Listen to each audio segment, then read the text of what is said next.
नमस्कार।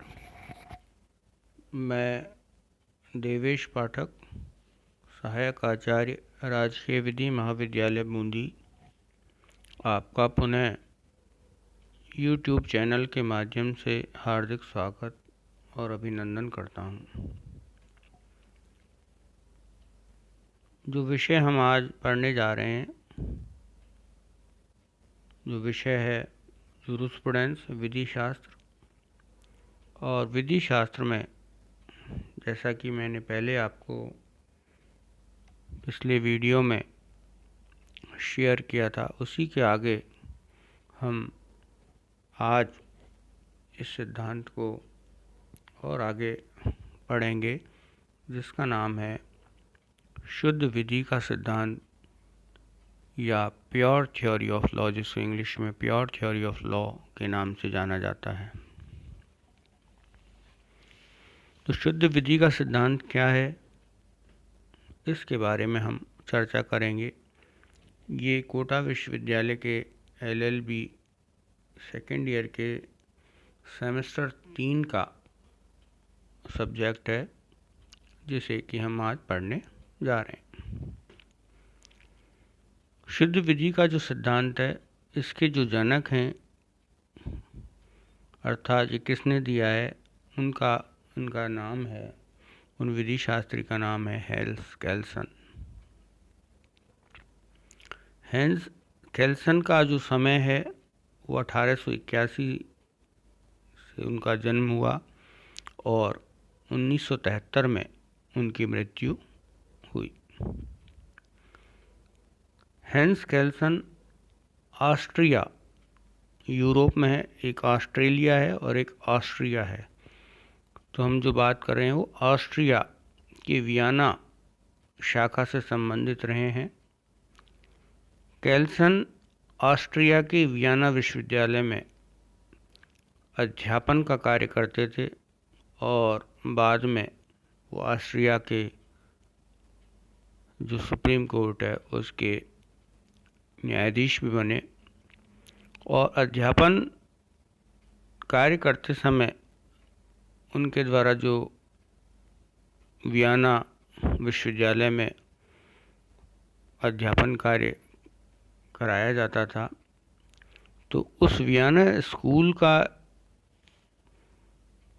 जो समझ है या कहें उनकी जो विशेषता है, उनके उस समय कुछ पुरानी समस्याओं के प्रति उनके द्वारा एक नया दृष्टिकोण अपनाया तथा वैज्ञानिक और सत्यापन योग्य वास्तविक तथ्यों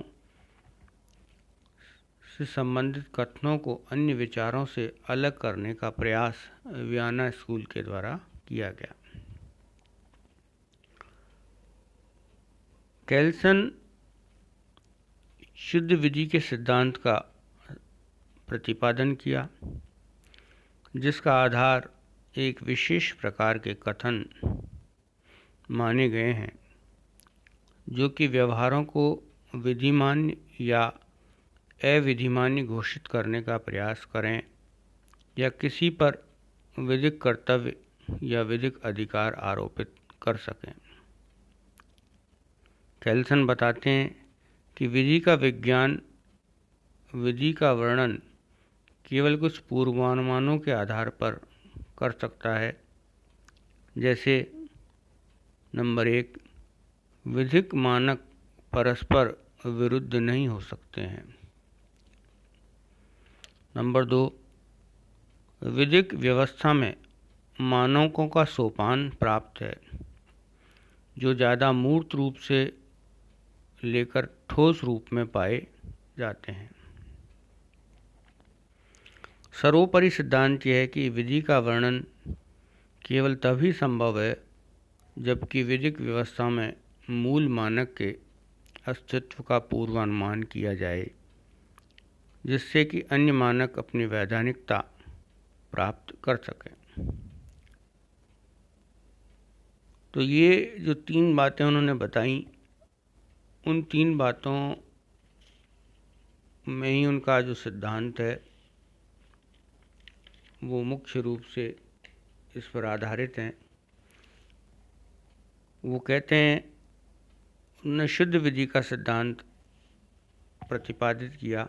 शुद्ध विधि का जो बात जो वो करते हैं तो वो ये बतलाते हैं कि केल्सन जो है वो निश्चयात्मक विधि मतलब जो विधि जो कानून बनाया है विधायिका ने को राजनीतिक एवं नैतिक मूल्यों से अलग करके इसे शुद्ध पहचान दी है। यह अहम तत्वों को विधि से अलग कर देते हैं, इसीलिए इन्होंने इसका नाम प्योर थ्योरी ऑफ लॉ जो है रखा है। शुद्ध विधि के विधि को न्याय के दर्शन से अलग करना चाहिए, इसको समाजशास्त्र से अलग करना चाहिए तथा न्याय केल्सन ने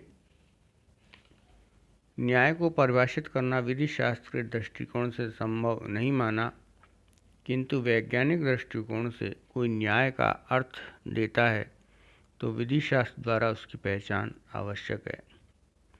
इस प्रकार न्याय का अर्थ शुद्ध अंतःकरण से विधि के प्रयोग द्वारा निश्चयात्मक व्यवस्था को कायम करना है। अतः केल्सन ने विधि से आदर्शात्मक तत्व निकालकर इसकी शुद्धता कायम करनी चाहिए और विधि जो है की व्याख्या की है। इस प्रकार शुद्ध विधि के सिद्धांत का लक्ष्य अव्यवस्था और विविधता को कम कर एकता की स्थापना करना है। यह विधि क्या है का ज्ञान है, विधि क्या होनी चाहिए का ज्ञान नहीं है। केल्सन ने जोर दिया है, वो किस पर दिया है? विधि क्या है, क्या होनी चाहिए, इस पर नहीं। विधि मानकीय विज्ञान है, न कि प्राकृतिक विज्ञान। विधि क्या है? एक नॉर्म्स के अनुसार मानकीय विज्ञान है जो कि प्राकृतिक विज्ञान से भिन्न है। मानक सिद्धांतों के रूप में विधि के सिद्धांत का संबंध विधिक मानकों की प्रभावकारिता से नहीं है। विधि का सिद्धांत प्रारूपिक है जो विधि के अंतर्वस्तु में विशिष्ट तरीके से परिवर्तन के द्वारा व्यवस्था स्थापित करने के माध्यम का सिद्धांत स्पष्ट करता है। विधि का सिद्धांत विशुद्ध होना चाहिए, अर्थात उसे नीति शास्त्र, राजनीति शास्त्र आदि विज्ञानों से अप्रभावित रखा जाना चाहिए। विधि के विशुद्ध सिद्धांत को समय एवं स्थान तथा परिसीमाओं से मुक्त रखा जाना चाहिए। इस प्रकार से जो केल्सन है वो अपने विधिक सिद्धांत को विशुद्ध रूप से या कहें प्योर रूप से उसको रखना चाहते हैं, जो कि अन्य विधाओं से उसको अलग जो करना चाहते हैं। दूसरी बात उन्होंने जो कही वह है मूल मानक। मूल मानक के संदर्भ में वो कहते हैं कि मूल विधि का वर्णन केवल तभी संभव है जबकि विधिक व्यवस्था में मूल मानक के अस्तित्व का पूर्वानुमान किया जा सके। अर्थात कोई मूल मानक विधिक व्यवस्था में होना चाहिए, तभी विधि का वर्णन हो सकता है, अन्यथा नहीं। तो मूल मानक क्या है? तो मूल मानक से पूर्व हमें यह जानना चाहिए कि मानक क्या है। हम मूल मानक की तो बात कर रहे हैं, लेकिन मूल मानक को जानने से पहले हमें ये जानना चाहिए कि मानक क्या है। तो मानक का अर्थ या तात्पर्य है कि एक कृत्य से है जिसके द्वारा एक निश्चित व्यवहार समादेशित, अनुमत और अधिकृत होता है कि भाई ऐसा ये कहें कि इस तरह का व्यवहार होना चाहिए। वो क्या है? एक स्टैंडर्ड है, एक मानक है। जैसा कि मानव को निश्चित तरीके से व्यवहार करना चाहिए, सड़क पर सही तरीके से गाड़ी चलानी चाहिए, ये क्या है? ये मानक है। फुटपाथ पर दुकान नहीं लगानी चाहिए, ये क्या है? एक मानक है। शराब पी के गाड़ी नहीं चलानी चाहिए, ये क्या है? ये एक मानक है। तो ये एक निश्चित व्यवहार है, एक कृत्य के अर्थ हैं जिसके अनुसार निश्चित व्यवहार समादेशित, अनुमत और अधिकृत होता है, जैसा कि मानव को निश्चित तरीके से व्यवहार करना चाहिए। तो ये एक मानक हैं और इन मानकों को हम मूल मानक से समझते हैं। जिस प्रकार जो पिरामिड होता है, वो पिरामिड में कई बहुत से अनगिनत पत्थर लगे रहते हैं, ठीक उसी प्रकार से मानकों का एक क्रम होता है जिसे हायरार्की ऑफ नॉर्म्स कहते हैं। एक विधिक व्यवस्था में हर मानक के पीछे एक मानक होता है तथा प्रत्येक मानक के पीछे अनुशास्त्री होती है। एक मानक दूसरे से जुड़ा हुआ है, प्रत्येक मानक के पीछे क्या है? अनुशास्त्री, कमांड है उसके पीछे। इस प्रकार हर मानक दूसरे मानक पर जाकर रुक जाता है और अंत में एक ऐसा मानक आता है जहां जाकर सभी मानक रुक जाते हैं। अर्थात सारे जो मानक हैं वो आपस में जुड़े हुए हैं और वो सब जुड़ कर के जिस तरह से पिरामिड के जो सारे पत्थर जुड़े हुए रहते हैं और एक जो पत्थर पर जाकर के वो जो अंत का जो पत्थर है जो सबसे ऊपर लगा हुआ है उस पर जाकर के वो क्या हो जाते हैं? रुक जाते हैं। इसी प्रकार जो मानकों की जो विधि व्यवस्था में जो क्रमबद्धता है और जो उसको धारण करता है उसे ही ग्रांड नॉर्म या मूल मानक कहते हैं, जहाँ की सब मानक जाकर के रुक जाते हैं। अर्थात ऐसे मानक को क्या कहेंगे? ग्रांड नॉर्म या मूल मानक कहेंगे। सारे मानक उससे जुड़े हुए हैं और सारे मानक अपनी वैधानिकता उसी मानक से प्राप्त करते हैं। विधिक व्यवस्था में मूल मानक अवश्य रहता है, किंतु यह आवश्यक नहीं कि सभी मूल मानक सभी व्यवस्थाओं में समान हों। मूल मानक से अन्य मानक अपनी वैधता प्राप्त करते हैं और इसकी उचितता का निर्धारण मूल मानक के साथ संगति एवं संबंध से के अनुसार होता है। सारे जो मानक हैं अपनी वैधानिकता मूल मानक से प्राप्त करते हैं और इनकी उचितता कितनी है ये इस बात पर निर्भर करता है कि उनके साथ मूल मानक से संबंध किस प्रकार से हैं, किसके अनुसार हैं, किस प्रकार के वो हैं। यह प्रत्यक्ष से एक विशिष्ट संविधान का जिक्र करता है। यह संविधान रूढ़ि पर आधारित हो सकता है या उसका निर्माण किया जा सकता है, लेकिन यह एक प्रभावकारी होना आवश्यक है। एक तरह से ये क्या है? संविधान का जिक्र करता है, जैसा कि मूल मानक बतलाता है। ये संविधान लिखित संविधान भी हो सकता है या रूढ़ि पर भी जो आश्रित हो सकता है। जिस तरह से भारत का संविधान क्या है? एक मूल मानक है, जबकि ब्रिटेन का संविधान किस पर आधारित है? रूढ़ि पर आधारित है। वो उस विधिक व्यवस्था में मूल मानक है। दोनों ही अपनी अपनी जगह क्या हैं?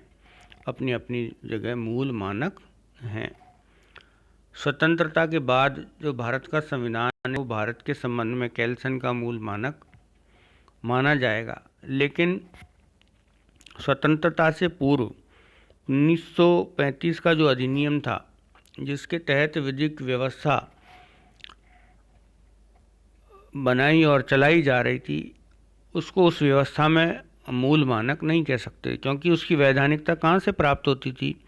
वो ब्रिटेन की संसद से प्राप्त होती थी। ऐसी स्थिति में क्योंकि मूल मानक अपने आप में ही पर्याप्त नहीं था, इसलिए उस विधिक व्यवस्था में जो मूल मानक था वो कौन सा था? वो मूल मानक उस विधिक व्यवस्था में जो इंग्लैंड की जो विधिक व्यवस्था के तहत जो रूढ़ि और पर आधारित जो संविधान था वो ही स्वतंत्रता से पहले भारत का मूल मानक था। लेकिन अब स्वतंत्रता के बाद जब हमने अपना संविधान स्थापित कर लिया है तो भारत का जो मूल मानक है वो कैल्सन की थ्योरी के अनुसार मूल मानक के तौर पर भारत के संविधान को ही अब मूल मानक के तौर पर माना जाएगा। संविधान या मूल मानक अप्रत्यक्ष रूप से उत्पीड़क व्यवस्था का वर्णन करता है जो प्रभावकारी हो। केल्सन मूल मानक का परीक्षण करते हुए बतलाते हैं कि इसका एक ही परीक्षण है और वह यह है कि न्यूनतम कार्य और अधिकतम परिणाम, अर्थात ऐसा मानक जिसके न्यूनतम कार्य से अधिकतम परिणाम निकलता हो वह उस विधिक तंत्र का मूल मानक होगा। इसके साथ ही केल्सन मूल मानक के बारे में कहते हैं कि मूल मानक विधिबद्ध परिकल्पना है, विधि बाह्य परिकल्पना है। यह स्वयं विधि के क्षेत्र में नियंत्रण से बाहर है। इसका अनुसरण करना आवश्यक होता है। इसको किसी भी विधि न्यायालय में चुनौती नहीं दी जा सकती है। जैसा कि आप देखते हैं कि भारत का जो संविधान है वो मूल मानक है। सारी जो विधि व्यवस्था है वो मूल मानक पर टिकी हुई है। चाहे न्यायपालिका हो, कार्यपालिका हो, विधायिका हो, सभी का जो आधार स्तंभ है वो क्या है? मूल मानक है, ये संविधान है। इसको चुनौती नहीं दी जा सकती। यदि चुनौती देंगे तो वो ऐसी ही स्थिति होगी जैसे कि एक व्यक्ति पेड़ पर बैठकर पेड़ को जड़ से काट रहा हो, पेड़ की डाल को पर बैठ कर के पेड़ की डाल को तने से ही अलग कर रहा हो। तो ऐसा नहीं किया जा सकता है, क्योंकि जब तक उस विधिक व्यवस्था में वह मूल मानक जिंदा है वह तब तक वही सर्वोपरि माना जाएगा। उसको किसी भी न्यायालय में चुनौती नहीं दी जा सकती। केल्सन के अनुसार जब एक मूल मानक अपना प्रभाव खो बैठता है तब एक संक्रमण काल आएगा, एक ट्रांजिट पीरियड आएगा। उस दौरान शांतिपूर्ण या खूनी क्रांति, ब्लड रेवोल्यूशन भी हो सकता है तथा इस मूल मानक को ऐसा मूल मानक प्रतिस्थापित कर देगा जिसमें अधिकतम शक्ति होगी। दूसरे शब्दों में किसी भी विधिक तंत्र में दो मूल मानक नहीं हो सकते हैं। मूल मानक हमेशा एक ही रहेगा। जैसे कि पाकिस्तान में आपने देखा होगा कई बार तख्ता पलट की कार्रवाई हुई है और वहाँ पर सैनिक शासन लागू हो गया, तो संविधान उस दौरान क्या हो जाता है? सस्पेंड हो जाता है।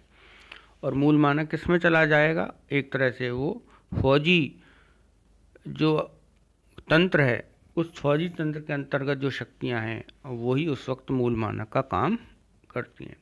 आपने भारत के पड़ोसी देश नेपाल को भी देखा, जिसमें कि लोक राजशाही से लोकशाही में परिवर्तन हुआ और उस दौरान पूर्व में उनका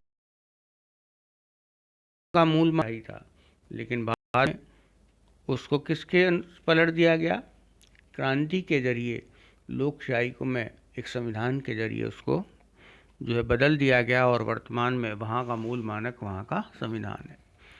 इसी के साथ आप प्रायोगिक तौर पर या सैद्धांतिक या व्यवहारिक तौर पर देखेंगे कि भारत का एक और पड़ोसी देश भूटान, जिसमें भी लोकतंत्र नहीं था, पहले वहाँ राजतंत्र था, लेकिन वहाँ खूनी क्रांति नहीं हुई और वहाँ पर जो सत्ता परिवर्तन हुआ स्वैच्छिक हुआ और संविधान को बना करके सारी विधिक व्यवस्थाएं राजतंत्र से लोकतंत्र में चली गईं और वर्तमान समय में अब वहाँ पर लोकतंत्र के अंतर्गत जो संविधान है वही वहाँ का क्या है? मूल मानक है, जिसको पूर्व में जो मूल मानक जिसको कि हम राजतंत्र के तौर पर मान सकते हैं उसको प्रतिस्थापित किसने कर लिया? लोकतंत्र के तहत जो संविधान ने उसको प्रतिस्थापित कर लिया। तो ये आवश्यक नहीं कि हर जगह खूनी क्रांति के जरिए ही मूल मानक को परिवर्तित किया जाए। बिना खूनी क्रांति के भी मूल मानक में परिवर्तन लाया जा सकता है और उसको नई दिशा दी जा सकती है और नए मूल मानक को पुराने मूल मानक के स्थान पर परिवर्तित और प्रतिस्थापित किया जा सकता है। तो हम ये कह सकते हैं कि जो केल्सन का जो शुद्ध विधि का सिद्धांत है वो मानकों की संकल्पना पर आधारित है और मानकों की संकल्पना में एक मानक दूसरे मानक से जुड़ा हुआ है और अंतिम मानक को ही उनके द्वारा मूल मानक तौर पर माना गया है। इस प्रकार से ये मूल मानक की संकल्पना और प्योर थ्योरी ऑफ लॉ के संबंध में जो सिद्धांत केल्सन के द्वारा बतलाया गया है, जिसमें कि उन्होंने अन्य बातों को कानून से इतर करके और कानून के शुद्धता पर उनके द्वारा बल दिया गया है। धन्यवाद। आप इस पर एक प्रश्न तैयार करें, क्योंकि इसका हमेशा परीक्षा में आने की संभावना रहती है। Thank you.